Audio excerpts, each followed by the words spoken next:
அனைவருக்கும் வணக்கம். இப்போது கண் சம்பந்தமான பாதிப்பு யாருக்கெல்லாம் வரும், அது எப்போது வரும் என்பதை இந்த பதிவில் நம்ம பார்க்கலாம். அதாவது ஒளி கிரகமான சூரியன், சந்திரன் கண் சம்பந்தமான காரக கிரகங்கள். சுக்கிரன் தான் பார்வை கிரகம்னு சொல்லுவோம். இதில் கண்ணின் கருவிழி குரு பகவான், கண்ணின் இமை செவ்வாய். பாவங்கள்னு எடுத்துக்கிட்டோமா, 2, 12ஆம் பாவங்கள் கண் சம்பந்தப்பட்ட பாவங்கள்.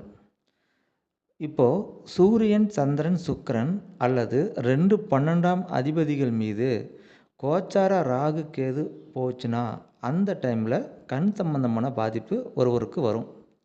அதே போல் லக்னாதிபதி திசை நடக்கும்போதும் கண் சம்பந்தமான பாதிப்பு வருவதற்கு வாய்ப்பு அதிகம்.